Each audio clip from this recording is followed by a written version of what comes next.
अस्सलामुअलैकुम वरहमतुल्लाह।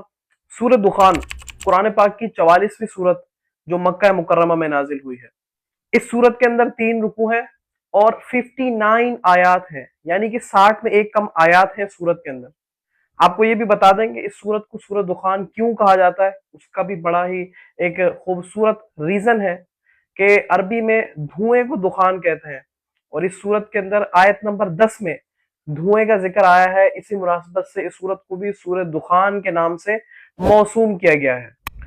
सूरत दुखान की बड़ी ही फजीलतें हैं, जैसे मिसाल के तौर पर हजरत अबू हुरैरा रज़ियल्लाहु ताला अन्हु से रिवायत है कि ताजदार रिसालत सल्लल्लाहु अलैहि वसल्लम ने इरशाद फरमाया कि जिसने रात के वक्त सूरत दुखान की तिलावत की तो वो इस हाल में सुबह करेगा कि उसके लिए 70,000 फरिश्ते इस्तिग़फ़ार करते रहेंगे।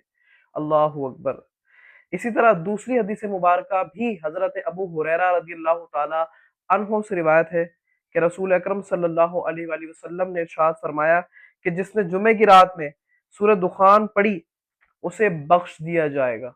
यानी कि हमने सूरत जुमा के मुतालिक सुना है, सूरत कहफ के मुतालिक सुना है, अब सूरत दुखान के मुतालिक भी सुन लिया कि आका करीम सल्लल्लाहु अलैहि वसल्लम ने इरशाद फरमाया कि जिसने जुमे की रात सूरत दुखान की तिलावत की उसे बख्श दिया जाएगा। इसी तरह हजरत अबू उमामा रज़ियल्लाहु ताला अन्हु से रिवायत है कि रसूल अकरम सल्लल्लाहु अलैहि वसल्लम ने इरशाद फरमाया कि जिसने जुमे की रात या जुमे के दिन सूरत दुखान पढ़ी तो अल्लाह ताला उसके लिए जन्नत में घर बनाएगा। यानी कि जुमेरात की रात पढ़े या जुमे के दिन पढ़े, जिस वक्त भी वो सूरत दुखान की तिलावत करेगा अल्लाह ताला उसके लिए जन्नत में एक घर तामीर फरमाएगा। अब आपको बताएं कि सूरत दुखान का मरकजी मजमून क्या है। इस सूरत का मरकजी मजमून तौहीद और रिसालत और मरने के बाद दोबारा जिंदा किए जाने और अमाल के अज्जा मिलने के मुतालिक है। और इस सूरत में और भी कुछ चीज़ें बयान की गई हैं जो आपके साथ शेयर करते हैं। नंबर 1 ये कि इसकी इब्तिदा में ये बयान किया गया है कि अल्लाह ताला ने कुरान मजीद को शब कदर में नाजिल फरमाया है।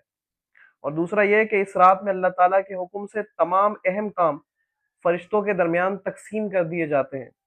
और ये भी बताया गया है कि कुफार मक्का कुरान मजीद के बारे में शक में पड़े हुए हैं, यानी कि अभी तो नहीं मान रहे, लेकिन जब क़यामत वाले दिन उनको अजाब दिया जाएगा तो इस बात का इकरार करेंगे कि हम ईमान लाते हैं, लेकिन उस वक्त उनका ईमान लाना फायदेमंद साबित नहीं होगा। और इनका हाल ये है कि इनके ऊपर से अगर अजाब उठा भी लिया जाए तब भी ये इकरार नहीं करेंगे कि जब ये आका करीम सल्लल्लाहु अलैहि वसल्लम के वाज़े मौजज़ात को देखकर ईमान नहीं लाए और अपनी ढिठाई पर कायम रहे तो अब वो कहां से ईमान लाएंगे। और इसकी मिसाल के तौर पर हजरत मूसा अलैहिस्सलाम और फिरौन का वाकया जिक्र फरमाया और ये बताया गया कि फिरौन और उसकी कौम को दर्दनाक अजाब दिया गया। और ये तमाम वाकयात बयान करने का मकसद सिर्फ एक ही है कि कुफार मक्का ईमान ले आए और अपनी सरकशी से बाज आ जाए।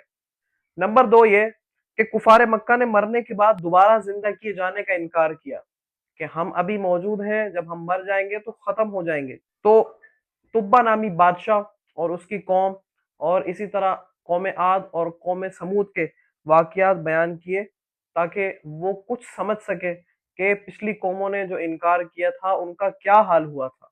नंबर 3 और सबसे आखिर में यह बयान किया गया कि कुफार मक्का के सामने क़यामत की हौलनाकियां बयान की गई और उस दिन होने वाले हिसाब और मिलने वाले अजाब और जहन्नमी खाने ज़क्कूम के बारे में बयान किया गया।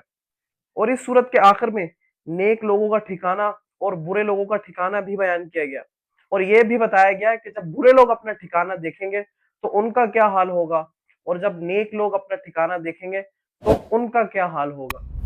अल्लाहु अकबर। उम्मीद है आपको ये वीडियो पसंद आई होगी। अगर ये वीडियो पसंद आई हो तो इसको जरूर लाइक और शेयर कीजिएगा।